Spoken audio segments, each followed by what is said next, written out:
ದಾವಣಗೆರೆ ದಕ್ಷಿಣ ಹಾಗೂ ಬಾಗಲಕೋಟೆ ಉಪಚುನಾವಣೆಗಳು.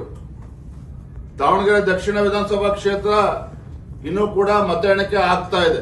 ಬಹುಶಃ ಯಾರು ಗೆದ್ರೂ ಕೂಡ 1-2 ಸಾವಿರ ಓಟಲ್ಲಿ ತೀರ್ಮಾನ ಆಗ್ತಕ್ಕಂಥದ್ದು. ಇನ್ನು 3 ಸುತ್ತಿನ ಮತ ಎಣಿಕೆ ಇನ್ನೂ ಕೂಡ ನಡೀತಾ ಇದೆ. ನನಗೆ ಸಂಪೂರ್ಣ ವಿಶ್ವಾಸ ಇದೆ, ದಾವಣಗೆರೆಯಲ್ಲಿ ಭಾರತೀಯ ಜನತಾ ಪಾರ್ಟಿ ಗೆದ್ದೇ ಗೆಲ್ಲುತ್ತೆ ಅನ್ನೋ ವಿಶ್ವಾಸ ನಮಗೆ ಸಂಪೂರ್ಣವಾಗಿದೆ.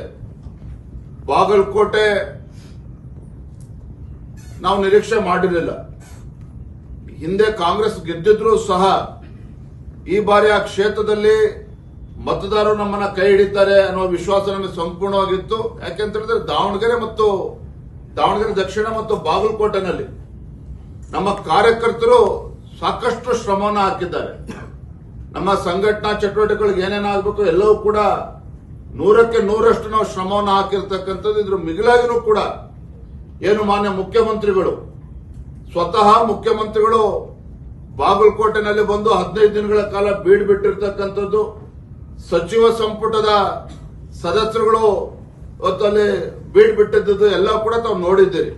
ಆದರೆ ಇದ್ರ ಆಗಿನೂ ಕೂಡ ನಾವು ಗೆದ್ದೇ ಗೆಲ್ತೀವಿ ಅನ್ನೋ ಸಂಪೂರ್ಣ ವಿಶ್ವಾಸ ನಮಗಿತ್ತು. ಆದ್ರೆ ಬಾಗಲಕೋಟೆ ನಮಗೆ ಹಿನ್ನಡೆ ಆಗಿದೆ ಅನ್ನೋದನ್ನ ನಾವು ಒಪ್ಕೊಳ್ತೇನೆ.